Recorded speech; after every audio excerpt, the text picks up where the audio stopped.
experience. Really, it's a pleasure and an honor to be here. I will tell you that it's very informal. I'm going to give you an outline. I don't know if you've got it yet, but I'm going to talk off of those points. At any time, if you have a question, there's never a bad question, just ask. And we'll just go from there. So just to get started. So why practice together? A couple of things. So I'm not a very smart man. Never have been. I recognize that early. So I was so paranoid. I told Devin Lowry this. He brought up a great point. I was so paranoid as a young coach of failing that I wanted to be so organized that I covered everything. So I'm motivated at a very young age. We played a very tough league. It made me work. So with that, not being smart, one of my strengths is being organized. So with that, I decided that we've always practiced together. So there's this consistency as a program. We don't have a varsity program and a JV program. It makes my stomach turn when I hear coaches say, well, our JV program. We have a program, period. Everything we do is the same, from communication to our philosophies to our drills. We work everything together. Our in-game stuff, what we do, our charts are all the same. I think the system eventually runs itself. I do think the down years, which we're getting ready to go into, will not be as down because of that. I think capable upperclassmen, and part of our culture is to demand it from them. That they assist with our underclassmen and player development. We assign our 9th graders with a junior, our 10th graders with a senior. We switch that every month and all season through the regular season, so they get to know each other. But when we practice together, for example, we had a pretty good shortstop, Jack Ryan. Now, there was a 9th grader behind him learning. Jack played in the big leagues. And Jack, because of the person he is and what our expectations are, really brought that kid along, that 9th grader. So with that, that's what we want from a player development standpoint. We're going to talk about that in another topic. But player development is, it starts with just watching them play, right? And learning what they do well and what they don't do well. I'm convinced that our player development plan, when we practice together, that process in watching them, it speeds up because of it. They see where they need to get, the JVs do. They learn varsity pace, JV game pace. We know what that is, right? So competition, everybody's fighting for a job when we practice together. Nobody's guaranteed anything at all, including me. And I'm the head guy, right? Players are prepared sooner. You have continuity. More players equal more quality reps. If you're doing a 4-man fungo and you've got 4 infielders, you're going to wear them out. So it gives them time to us, if we're 4 deep, to just truly mass it out, where they get that break they need, so they can continue to work, not be tired. And finally, you get to utilize your entire coaching staff and the talents they bring. Considerations: how many players do you have? I don't know, like us practicing together, our facility, we have 1 field, a bullpen with 5 mounds. We have a pretty good hitting facility, but it's just 1 field. And we will keep anywhere between 42 and 45 players. 45 practice every day together, and we don't miss a beat. Now, think about that. We have to be pretty organized to do that, right? So we've got a plan in place to do that. With that, how much time do we have? Early, we're going to practice a lot. We just start. So much to get in as a continuation of what we've done in the fall.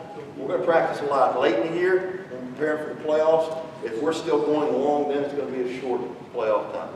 I truly believe that. So staff, how many coaches do you have? If I have 45 guys, players, I have me and 4 assistants. That's 5, but you do the ratio. We could do the same thing we do now with a 3-man staff, and I'll get into that later. Obviously, the more coaches you have, the better. You've got to have staff that is a continuation and an extension of you. What are their strengths and weaknesses? What are their duties? Joey Robinson, where are you? Joey worked for me for 3 years. Joey said, I'm going to be a head coach. I said, do you really? Yeah, I do. I said, no, you don't.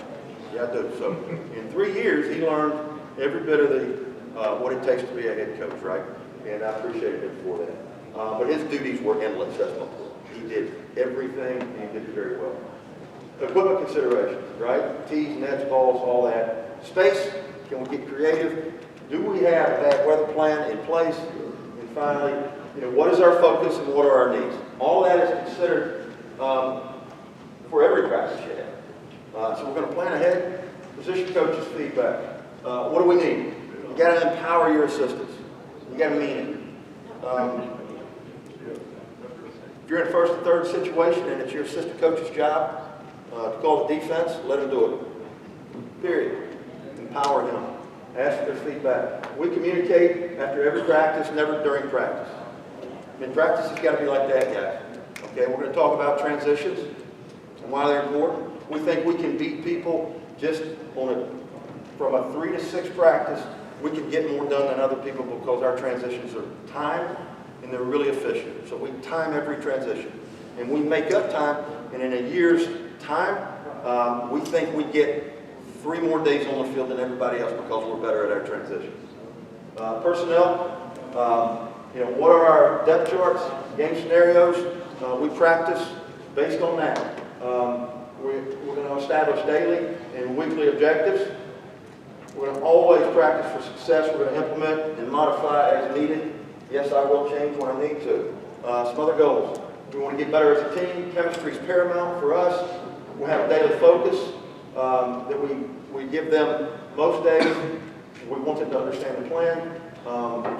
We want baseball focus only, no complainers when you come to practice. And you'll see in a minute when I get to the plan. I want to have a team meeting. I want you totally focused on that. That means phones on airplane mode. Because I tell you, we have a clubhouse, and when it's up in the top of the locker, and it buzzes on silent, it pisses me off. So I went airplane mode a few years ago, which works now. But I want it to be baseball only. Transitions, as I talked about, we want to be on the same page, organized, prepared, lay out or go home mentality. Win the day. Lay out or go home, pretty simple. Pretty simple. Our culture dictates effort. And that's not effort some of the time, it's all the time. If I see a player not giving effort, because we do want them to lay out, what that philosophy is if I see it and they're dogging it, or they're not getting through the bag, I'll stop practice and say, hey, John, that's your warning, bub. If it happens again, you're done. And I send them home. I send them home in front of everybody. And I don't call them to tell them how good they are. And if they show back up, there are no hard feelings. I'm not going to hold a grudge. But I refuse to let anyone practice not the way we expect them to practice. So that's the way we're going to play. And that's the way we build it. We want to practice at a pace when they get to the games, they go, God, this is a game. This could be so easy. It slows it down. We want to master the small details. Everybody pays attention to the big ones. I think we do a really good job with the small ones. We'll get into that. We want to make our jobs easier. So the first thing we teach the kids to do is focus, to listen. After that, they learn, apply. We're going to always evaluate them. We're going to refine it. Hopefully we master it. Okay? I'm going to talk about 2 plus 2 from the great Andy Hallett, who taught me that. It's got to equal 4, baby. You can't go 4. It's got to be 4, right, Andy? Engage 100% when the coach is speaking or demonstrating. Period. Eyes on me. Eyes on me. Many years ago, I would have them get on a knee. Now just stand with me. I don't want to talk now. Stand with me. Let's talk. We'll talk about our team meetings, post-game, post-practice, and all that, and what we do, and why we're short with it. We're going to evaluate it, have the players tell you how it went. 1 through 10 scale. 10 is the best practice we can ever have, Coach. 1 is a church league softball game with 70 and over 10. Okay? Evaluate it. But don't say, hey, how we do today, and everybody looks around and they say, oh yeah, we're at 7. No, have them write it down. That's a Joey Robinson thing. Okay? Have them write it down, and I'm telling you right now, if you have a couple guys say 10 and a couple say 2, you're going to have a long season, right? Because you're not on the same page. Okay, so we're going to meet every single day. I've never had a practice without having a plan posted for the player in multiple locations. So we're going to get there, they can read it. They're going to always have daily goals defined, and they're intentional, and they're going to have a focus. Now, sometimes I used to have a thought of the day every day. I backed off that a little bit. But we're going to have something baseball related. Skill of the day, culture, killer reminders. I assumed whatever, or I just don't feel like it, or, Coach Bagwell's just so unfair. So we remind them of those things that are no good.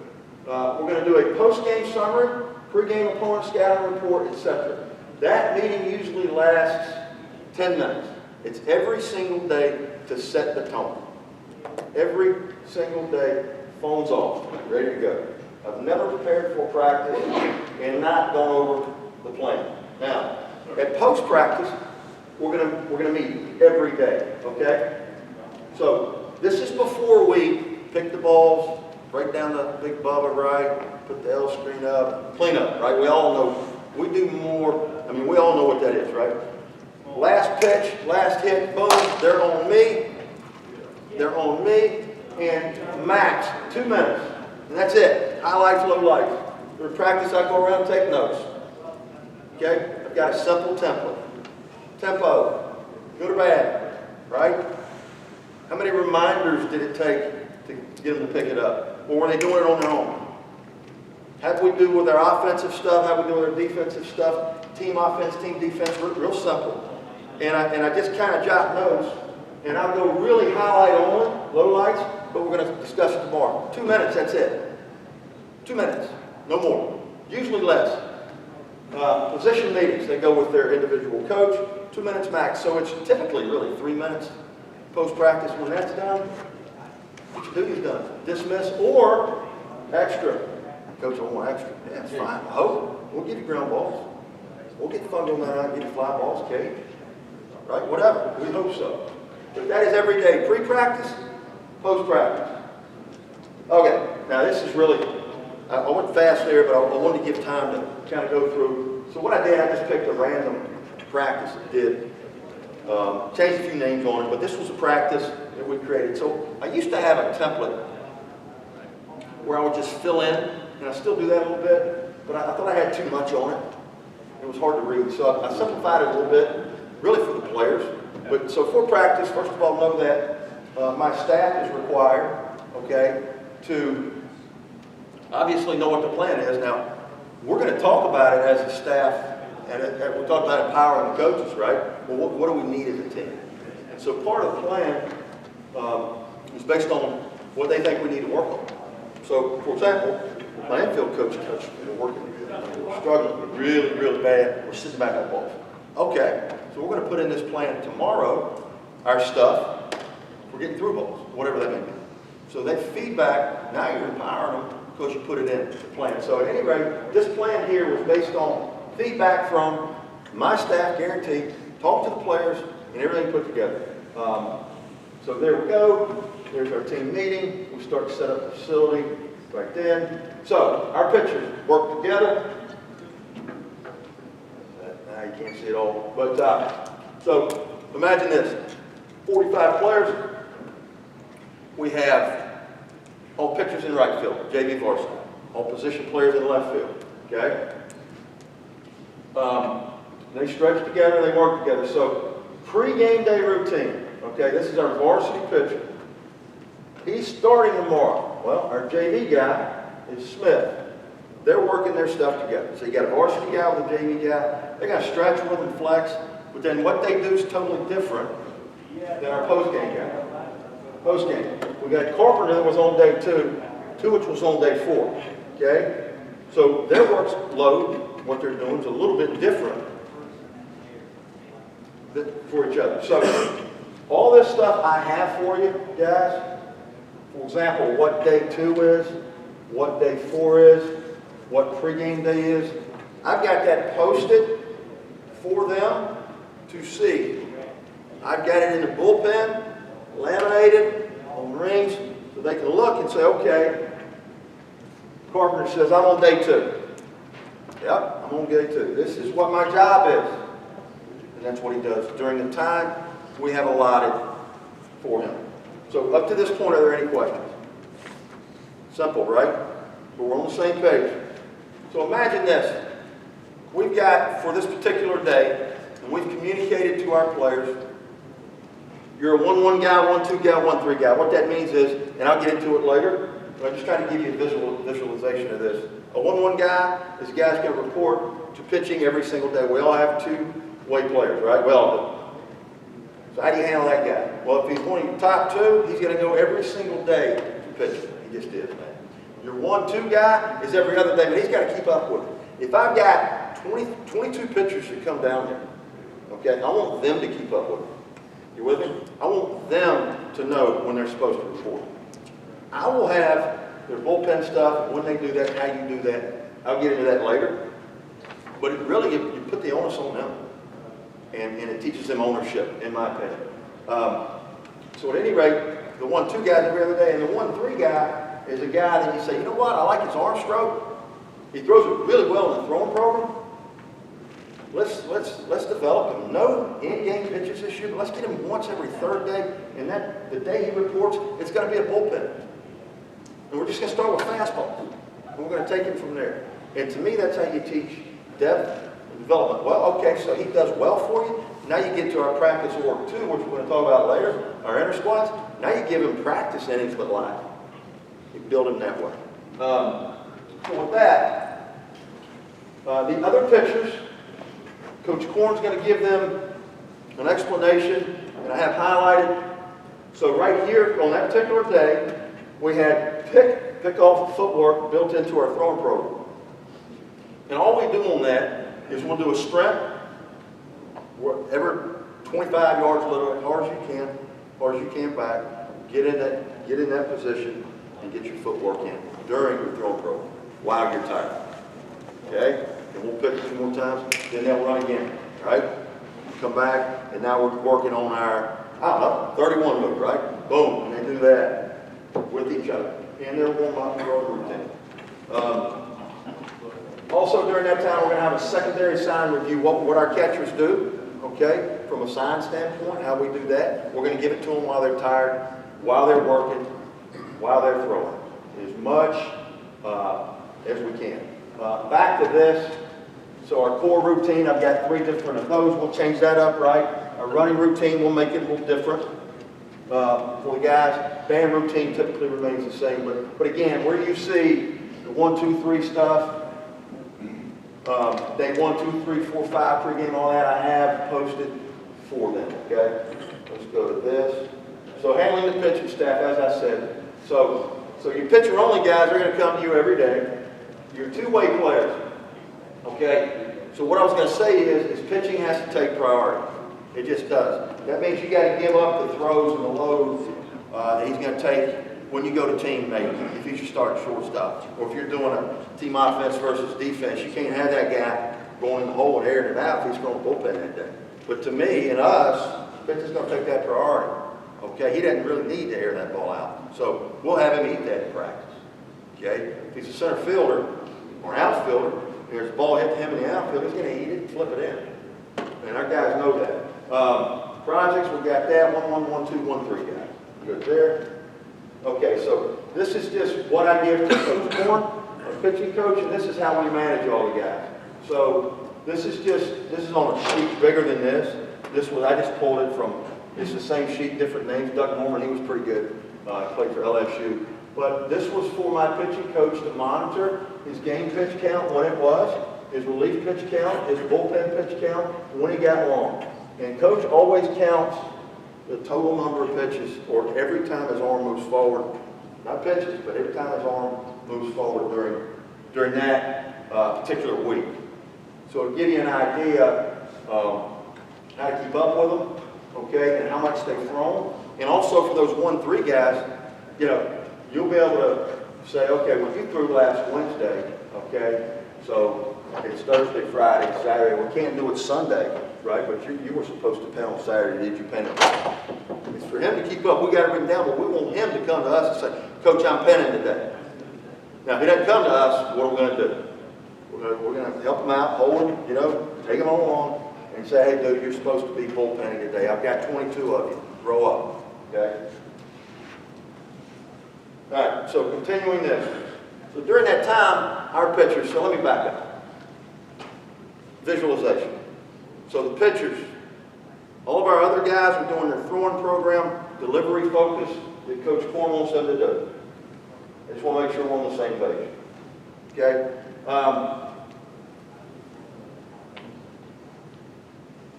For example, you've got Tuich on day 4, and his throw is going to be totally different than some of the other guys. If we've got them prepping for a bullpen for that particular day, their warm-up's going to be different than Carpenter's day 2, right? So you got, it looks like a Chinese fire drill, but truly, it works very well for us.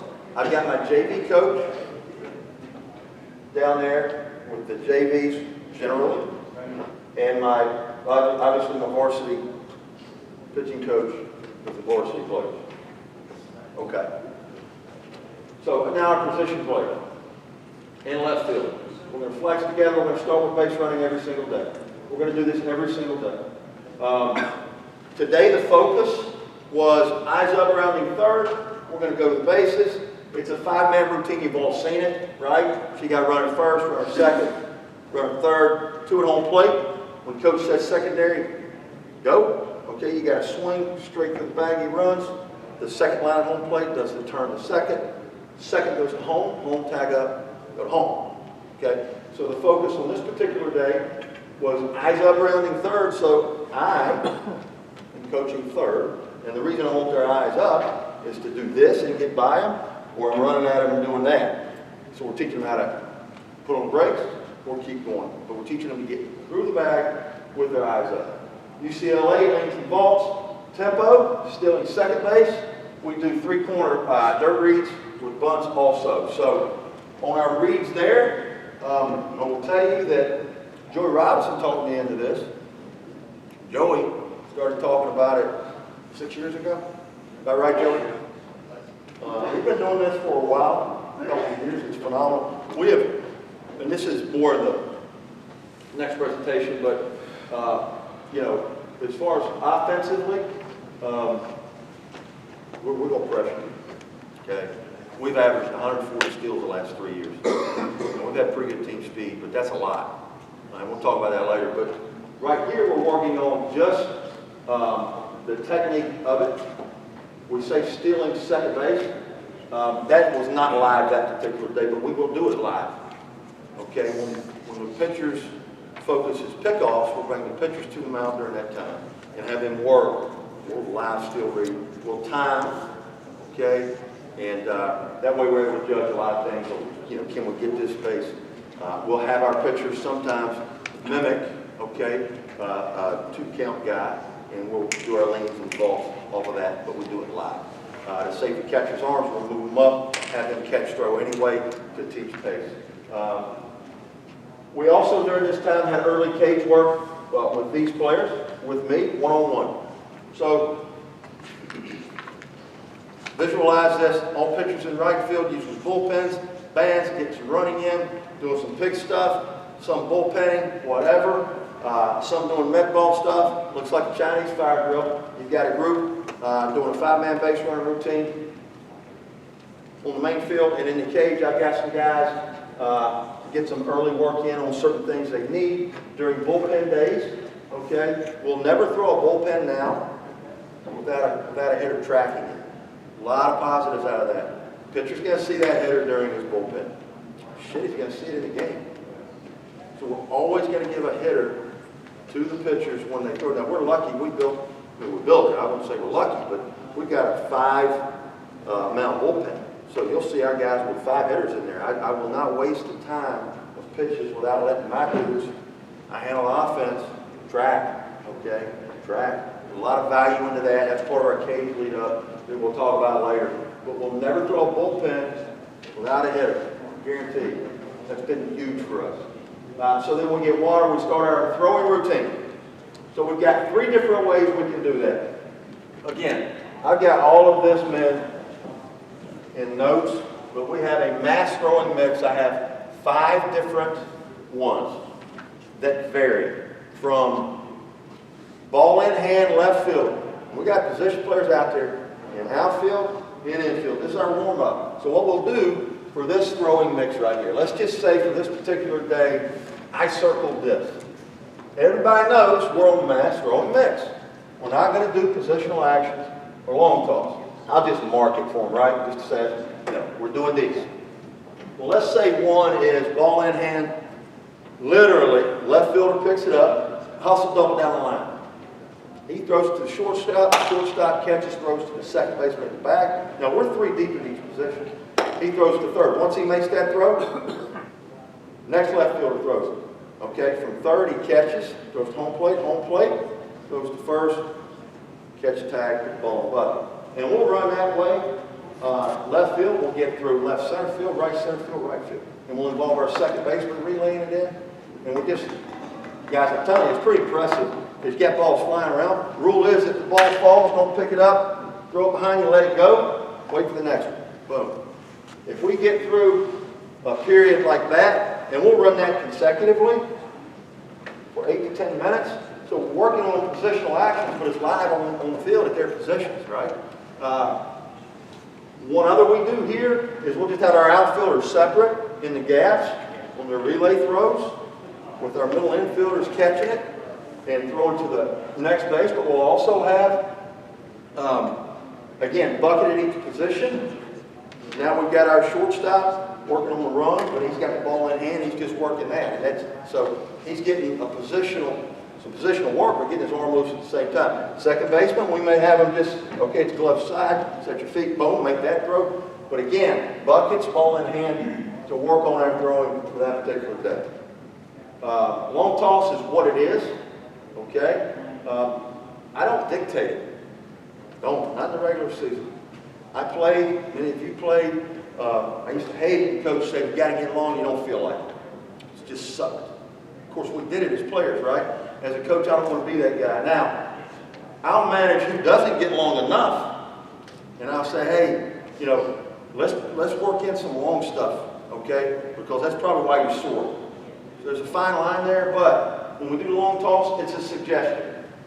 Positional actions, I have 2 different series for the players. Know that out of 1 and 2. This is not in their position. This is with a partner.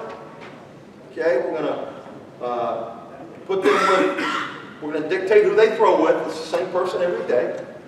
Ball underthrown or overthrown, less than, check that. 90 feet in, they got to run and get the damn thing. And they just replace each other. That's just what we do. But middle infield typically with middle guys, corner with corner, you know, catchers with catchers, and we've got a lot of good stuff that we do during that time. That is probably the most valuable part of time during our practice, right there. No question about it. And it's really good to watch them, watch the footwork, watch what they do. I mean, it can be something as simple as, and again, we dictate it. I'll send you all this, guys. Like, what is positional actions 1 and 2? I got it. I'll send you the entire thing. But you'll just have, for example, our middle guys, they'll just be working that turn, okay? But their focus right there on receiving it is once they catch that ball left foot down, so they can get rid of the ball on a turn. But you're going to see them working on everything you can imagine from a positional action, okay? Then we go, so any questions about that? That's throwing for a purpose, guys. We're not going to get out there, I mean, they're not going to do this shit, flip the ball. We're going to get out there. We're never going to start at 45 feet. It's too damn close. It's too close for me to sit here, raise your hand, and throw to you. That's BS. Back up. You'll be fine. I can't stand it. I really can't. So, we're going to go on routine individual defense. Okay? So today was a short hop, long hop deal. We wanted their eyes behind the ball. Pretty simple, right? We wanted their eyes behind the ball. Most infield errors, to me, will occur because their head's up and their eyes aren't behind the ball. So this particular drill is just each way, boom, I want your eyes behind the ball, right? And we're going to get really good at throwing the ball, okay, so we can give them what they need. So you teach them actually how to do it, right? Basic approach, glove only. That means for this particular day, we didn't want our dudes using their cover hand, right? We just want them to work in, keep their feet moving. That forces them to go get the ball. The other thing, when you do that, you're able to get out here more. When you do that, you're going to give a little bit, right? So it really teaches them how to get out. On this particular day, I put this together because Coach Rummage said they're kind of sitting down on it. So, okay, we'll make them get through it, right? Work the glove. Middle infield was a simple box drill into 6-4 and 4-6. Our first base during that time was working on pick-off tags, how we do that, right? Catch tag, right? Sell it, catch tag, he's out. We'll have them practice that. Dirt fun go. Coach Stecker, literally, Fun goes the ball to the first base. Boom. In the dirt. He's getting these, he's getting those. It's a great drill for them. Finally, our third base, they were working angles to glove side. Routine backhand. The focus on this one was a routine backhand, I believe, where we wanted them on this particular one. So we're routine backhand, and now we're rounded, boom, and we're through. That was the focus on that particular day for the routine backhand. Outfield. Fungo man, fly ball mix, mass. I mean, yeah, we raise money.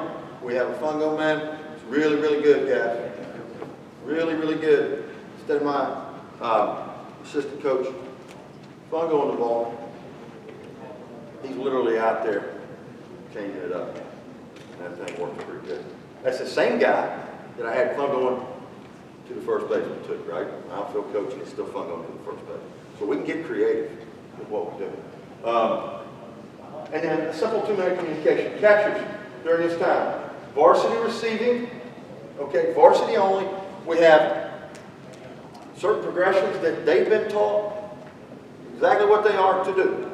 And it was their job to work on these progressions. Now understand this, okay? I don't have to have my thumb on them and watch them do this, but I've taken the time to teach them exactly what I want. This is why I'm telling you, a 2 or 3 man staff, you can accomplish this if you teach the players how to do it.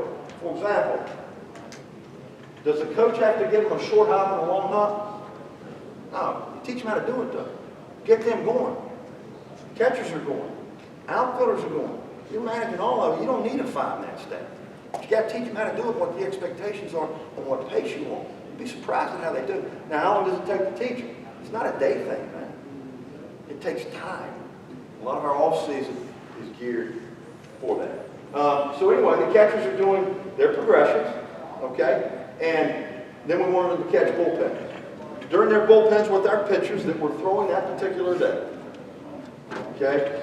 They were every 4th pitch just working on their exchange. So now you got our catchers involved, catching live bullpens. What a great time to put your catcher with the same pitcher he's going to catch tomorrow or the next day. Or that JV catcher to catch that varsity arm. Teaches them how to catch. That's the best drill to me you can give a catcher to make a freaking catch. And if he's athletic, he's going to learn how to do it. He is. We got a few big leaguers that come in the off season. We give them our 9th graders, catchers. Now you talk about quick development, but they learn how to do it. The best coaching you can ever give them, right? So you obviously do other stuff, guys. But I'm just telling you, that's the way we do it. Where am I? Yeah. And then the JVs during this particular day were in the cage catching breaking balls and working on boxing it like we want to teach them to do. We want to box everything. Catchers, they know. You know, we're a program that we're going to receive first, block second, throw third, hit 4th. Period. We got a dude that can throw the shit out of it. But here's the thing, man. He's stiff, he can't catch. 3 balls are back a game. He's not going to catch. Not with our philosophy and what we do. I'm going to take the receive guy that can steal some balls, never turns a strike into a ball because his mentality is set to catch that perfect freaking game. He's not going to allow free advancement. He's going to run that staff. That's more important to me than that bat. I can put that bat in the DH hole or in left field. Okay? Try to steal it that way. I'm not going to do that and sacrifice defense and advancements because of a bat with a stiff guy that's got a hose. Not going to happen. So here we go. Continuing. Okay. So at 4:05, group defense. This is our time where, again, I've got 12 fundamental periods. Now this is kind of group. So know what we've done. We've trained the pitchers, right? Now they're back in their position. So that two-way guy, that shortstop, still getting his work in. Okay? He's still getting his work in. He's just not throwing as much, maybe. But these particular fundamental periods, I picked for this particular day for whatever reason.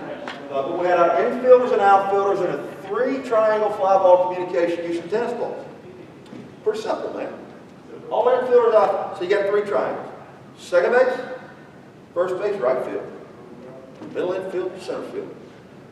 shortstop, third base, left field. And our coaches are going to hit him fly balls with the tennis ball, so 10 minutes, so he can place it.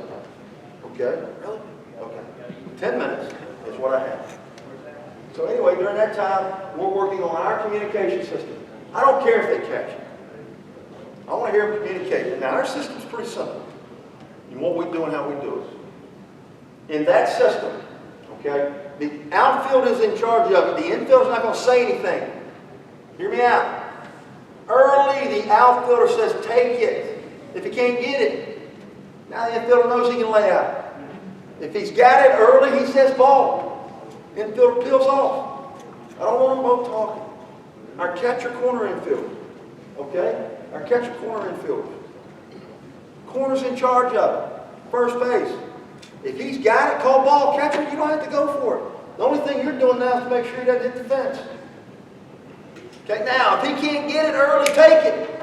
Catcher's got to lay out. Pitcher calls it. It's fine. You've got to catch the damn thing.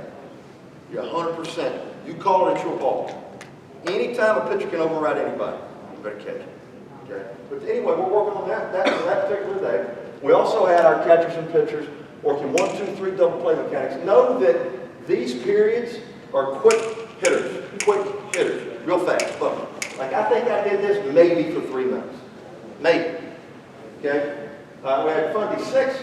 We had pitchers, first base, middle infield on a 3-6-1 double play. How many times do you work on that? Early, we'll work on it a lot. We're just going to have them do that early. Catchers at third base. It'll be a dirt ball, runner advancing, third base catch back. Boom. Outfielders are playing line drives with fun old man set up. During this time, we have the option. I just put this in. We can continue breakdown. Okay? Or go to mass in our mass system of ground ball. 4-12. We set up the team defense. Varsity defense versus JV offense on this particular day, but I had a coach pitch. We had tough league consequences. Defense and offense. What that means is, defense, if you make an error, go run. Somebody's coming in for you. Period. If I'm asking you to move a runner, and you don't do it, the runner touches the pole, come back. Tough league consequences. This particular day, we did a T ground ball scrimmage. Game winning run at third, 1 out. Runner at first base also. So we started out with game winning stuff. Boom. So we got our JV, and that was off the tee. Okay? And literally we got into what we call our zero depth. Hit the ball. Here we go. Live runner, contact. Okay, he holds. Check and make the throw. He breaks in. Catch throw, all high pressure, in-game stuff. 2 minutes we did that. Move on to the next one. I had winning run on second base hit the outfield. I want to coach the fun go. Coming to you, Jake. Winning run at second. Boom, throw his ass out. Let's make a play. Every day we're going to do something similar to that. Okay. Let's see what's next. Here we go. Okay, so now team you guys, we can vary that big time, but it's always scripted what we do. Obviously, we get our first and thirds in. That was just an example of what we did that. You can get your bunt stuff in. We have different coverages we do to try to decoy teams into actually not bunting. You know, I'd rather that guy swing than freaking bunt, so we're going to try to win that way. But at any rate, several options we can do here. We can go varsity cage and main field BP with JV on defense, or we can go all varsity cage, JV main field BP flip, repeat. Or we can go varsity live defense. I forgot to put an E there. And a cage combo. The E slid over there for some reason. I can't spell. So I wasn't smart, but I'm not that damn. I mean, come on. JV, mainfield, BP. So we have 3 different options we can do. I can tell you this. In our BP, defense is always live. Live sometimes with throws. Live sometimes with throws every time. Sometimes with coming out only. Sometimes first and last coming out. But it's live as much as we can get. Always live.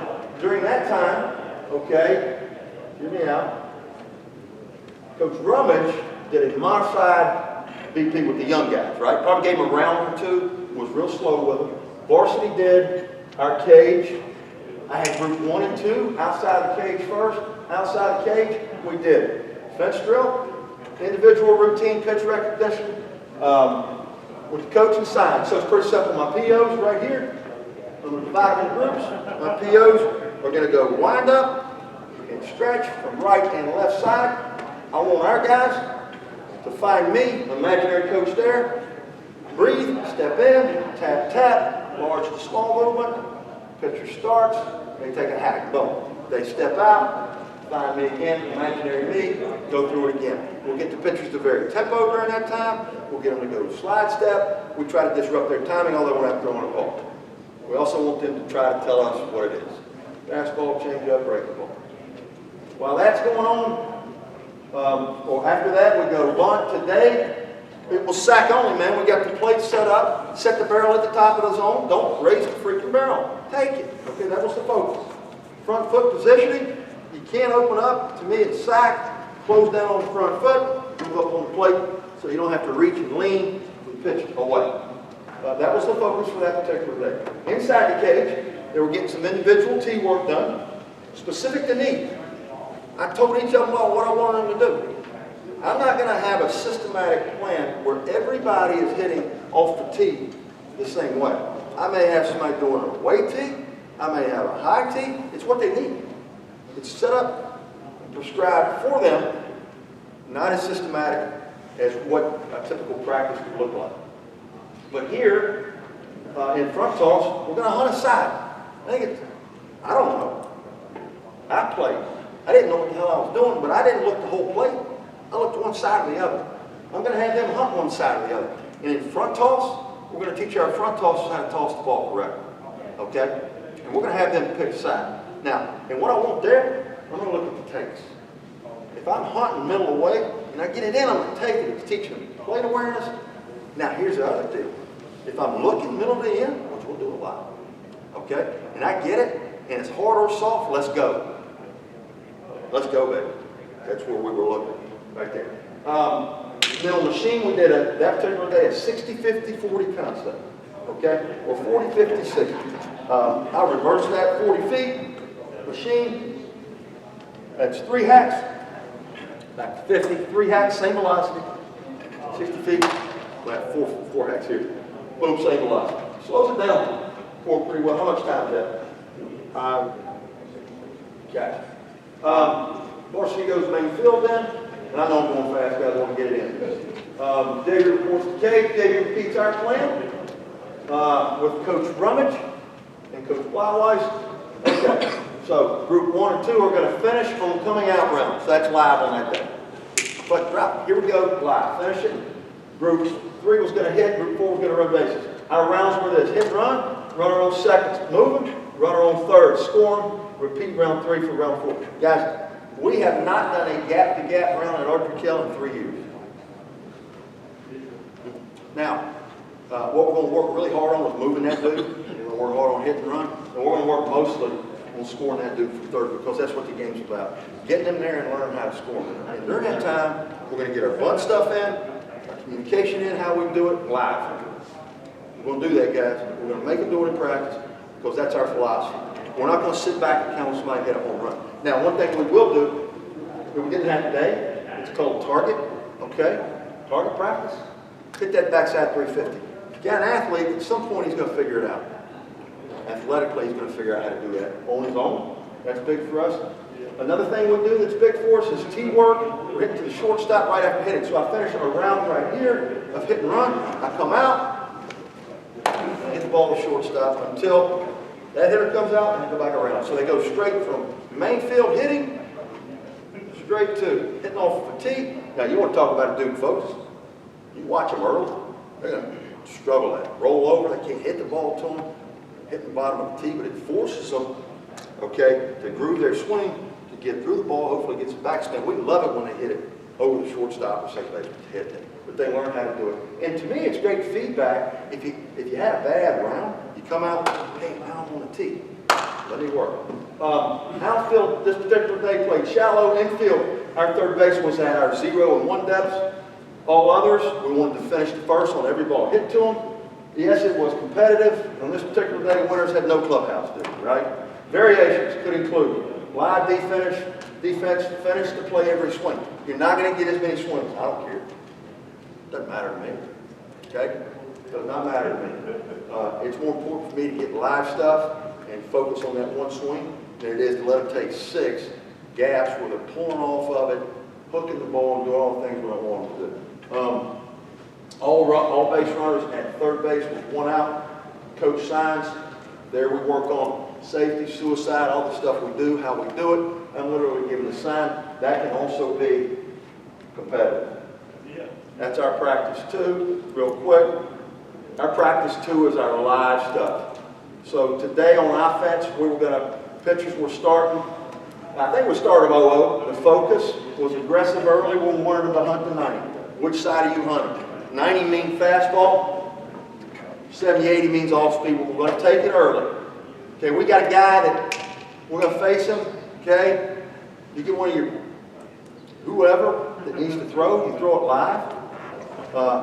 That can't command that, we're going to take that. And we're going to sit there. We're going to hunt the shit out of it. And when we get it, we're going to be ready for it. Like really, really ready for it. We're not going to miss it. We work on that during that time. And then we started a 1-2 count. Our focus was to flip the field the way we do it with 2 strikes. That's a whole nother lecture. We wanted to capitalize on all mistakes. We wanted to control the controllables. And we wanted to stay in our routine. That was our focus as hitters for that particular day. Okay? And believe me, we went over it. We wanted 100% success on all hit and run plays. We didn't want to miss any signs. And we wanted to capitalize on all dirt reads and 3 advancements, next base mentality, make the defense play. Hear this out. This is probably all I got. I want to talk more, but so here's the thing. In practice, off season or in season, let's say we're live here. Ball's hit the left field. That runner at first, his job is to go to second base. I don't care where it's hit. And what we're forcing, 2 things. We're forcing him to get the hell out of the box and get through the bag, full speed. We're pressuring the defense to field it, make a play correctly, and catch the tag. You'd be amazed at what you get from that. You get your players get down the box faster. Your defense really paying attention to get to that damn ball. Okay? So for example, runner at first, I don't care. Ground ball to center field. Guess where that runner's going? He's going to third. He's not stopping. He gets slide in practice. That's fine. You're forcing that center fielder to make a play. You're forcing that shortstop to be in position from your third baseman lining him up to catch and make that throw and make that catch tag. You'd be amazed on routine balls that they screw up where we get that next base. We do that every single time live. So for this particular day, pre-pitch footwork, that's huge for us. Prepared on every single play. Outfield coaches out here, you man, have them ready every play. Don't let it get by. I don't know what to tell you. Catch it. Lead base throws must be 100% or eat it. If our guys on this particular day threw a lead base throw and did not get him out, okay, he's going to just run. Because they know in our philosophy and what we do, no unnecessary throws, man. Cut your losses, keep that force in order, and we're going to get out of this thing. Backside now, we were there every time. We return, and I teach them to throw every single time. If we're not in backup position, he goes to run. Middle infield, we work particularly on relaying to the outfield. Our pitcher focus was to vary the tempo, force contact by pitch number 3. In the 1-1, the most pivotal count in the game, we started them with that. We wanted them to win that pitch. Huge to win that pitch in a 1-1 count. For the hitter and the pitcher, right? 2 outs, we want to get off the damn field. We want to get off the field with 2 outs on the next guy, period. And I want my catcher to step up and go, right here, right now. Let's get off. Right here, right now. Other things, we kept charts just to make sure they're doing that right. Getting on and off the 8K way. So here's all my stuff here. The last thing, Jack, like the funding periods, all that Joey Robinson put together for me 10 years ago or whenever that was. But here they all are, like the math stuff, right? I got it all. I just didn't have time to show it to you. That's that math 1 or 5 or whatever. But that just shows part of our throwing routine, how we do it. I've got our starting pitcher stuff, all that stuff. Does that sound all right? I know I'm out of time. I know I went fast. I hope I helped you. If you have any questions, don't hesitate to email me, call me. Where is that? Joey, what happened? It's on the sheet that you gave us. Okay. Yeah, okay. So you got that. Don't hesitate. Thank you so much for your time, guys. Appreciate it.